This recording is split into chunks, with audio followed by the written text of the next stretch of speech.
What's going on, everybody? It's your observant lineman, Uche Nwaneri. And before we start this video, make sure you hit that like button if you like this content. And think about joining the Trench Hogs here on the Observant Lineman, our tiered membership program, if you haven't already done so. Now, ladies and gentlemen, allow me to introduce you to the one, the only, Booger McFarland. Hello, Steven, my boy. Yeah. Hello, my ass. Who this nigga up on that name?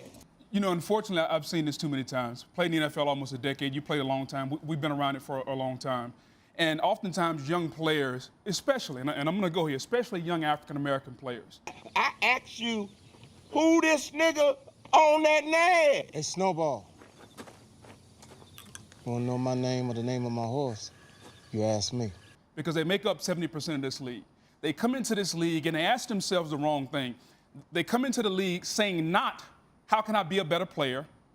They don't say, how can I be a better teammate? They don't say, how can I be a better person? How can I get my organization over the hump? Here's what they come in saying. They come in saying, how can I build my brand better? How can I build my social media following better? How can I work out on Instagram and show everybody that I'm ready to go, but when I get to the game, I don't perform? He gonna stay in the big house? So following the release of Dwayne Haskins Jr. from the Washington football team, Booger McFarland had a little diatribe that he fell into on the ESPN analyst table, along with a couple of other well-known ESPN personalities. You had Randy Moss there, you had Adam Schefter there. We all know that Dwayne Haskins has made some pretty bad decisions since he's been in Washington. He has fallen into a category of draft bust, mainly because his inability to focus on the things that matter on the field, his inability to take care of business, take things seriously, and be considerate of his teammates in his daily operation as a quarterback for the Washington football team. Ron Rivera just beat cancer. This is a guy who is highly susceptible to the pandemic that is ravaging the world as we see it today. And Dwayne Haskins took a trip out to his local gentleman's club, gentleman's parlor. Yeah, I love the strippers. Yeah, I love the strippers. Yeah, I love the strippers. Yeah, I love the strippers. Not particularly for any reason other than he has the money to do so, and he felt that he was pretty much untouchable. Now, with all of that being said, with a lot of the distractions that Dwayne Haskins has had for the Washington football team, Ron Rivera has given him a number of chances to show his abilities to justify his top first-round draft pick status, and he has failed to do so. So the Washington football team let him go. And in response to this, Booger McFarland has the nerve to get out there on national television and talk about how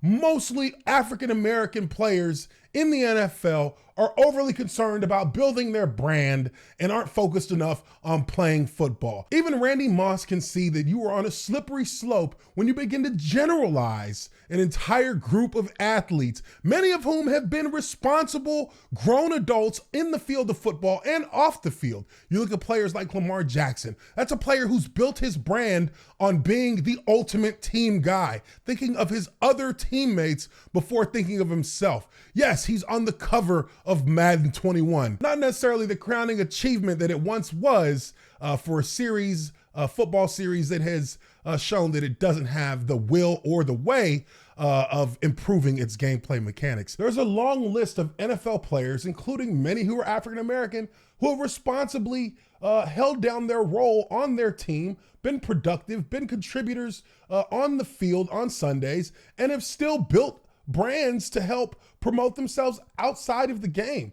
Booger McFarland has just generalized all of the black athletes in the NFL, saying that they're athletes who don't care about playing football. They care about getting likes. They care about getting retweets. And this is just a bunch of bullshit. This is not in any way sensible by Booger McFarland. But what would we expect from somebody who has had the kind of outtakes and the Mr. Obvious moments as Booger McFarland? We're going to have a split safety look, which means you got the entire middle of the field open. As the rookie DK Metcalf coughed it up.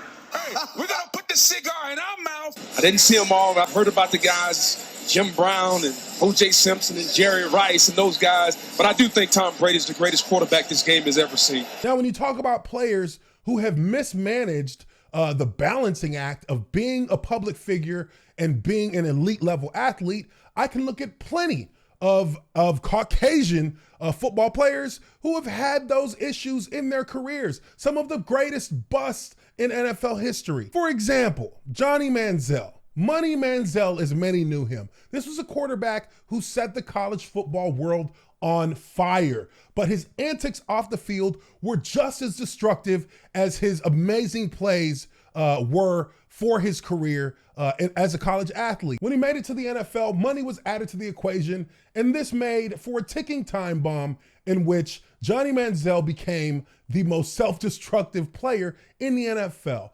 He didn't have any refined skills coming into the league. He was all about creating chaos in the pocket, getting outside and making a big play. Well, in the NFL, these are all guys who are elite level athletes, and you're not going to be able to operate in that realm expecting to make big plays because of your elusiveness as a quarterback. Manziel never adjusted to playing in the NFL, but he did adjust to living the NFL life. He went on many benders that were caught by the media. TMZ Sports reported on numerous occasions where he was out living a party lifestyle instead of focusing on his craft. And look, far from it from me to be the guy to talk about how players decide to do things in their private time. I think they're grown men. If they're going to prioritize whether they're going to party with whether they're going to get ready for the game on Sunday, that's their prerogative. And in due time, you'll be exposed as a player who doesn't prepare for his games, and without preparation,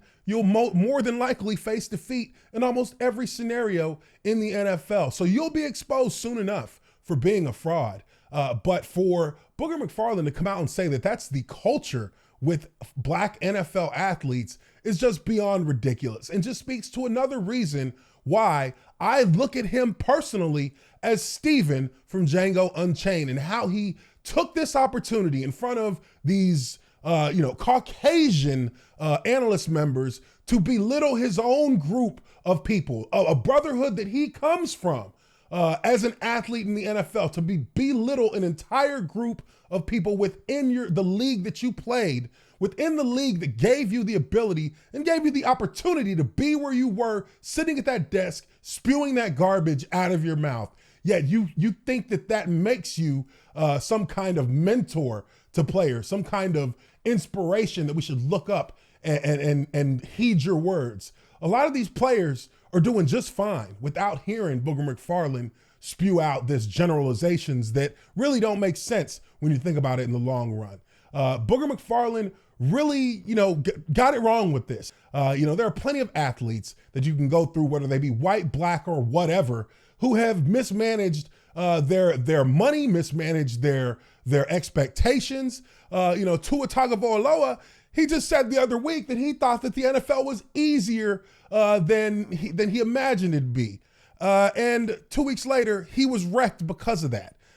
This league will filter out the pretenders from those who are willing to put in the time and put in the work. Dwayne Haskins right now is seen as a pretender because he had a great career at Ohio State, but he came to the NFL and didn't really provide anything. Matter of fact, for as many starts as he had just as many interceptions in those number of games. Dwayne Haskins has a lot to work on. He's acknowledged this himself by releasing a statement that says as much, that he does need to mature and he does need to become a better person, all the while helping build his game up to be better as well. Guys have the luxury in today's world of being able to build a brand for themselves personally. This is something that football players never really were able to enjoy because we wore helmets. We wear helmets.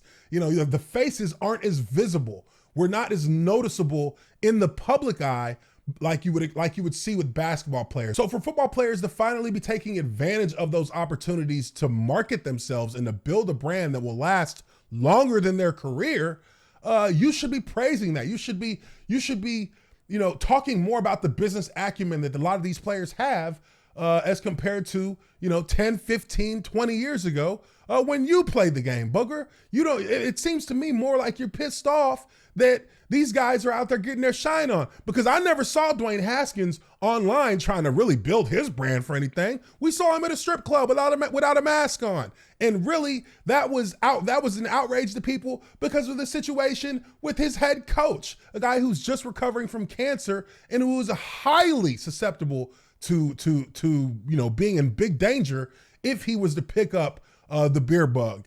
This has more to do with his irresponsibility and his bad decision making than it does with anything about him branding himself or trying to create some kind of brand for himself as a public figure in society. So that's my take on Booger McFarland. Really think he proves once again that he is not really ready for prime time, much like he proved on numerous occasions that he wasn't ready to be involved with Monday Night Football. He's weaseled his way into an analyst position on a roundtable show for ESPN, but I don't think it'll be too long before there are changes made to that. Let me know what you guys think. Leave your comments down below. Hit the like button if you like this video. Subscribe to the Observer Lineman Uche Nwaneri. Appreciate you guys so much for checking out this video, and I will catch you all on the next one. Peace.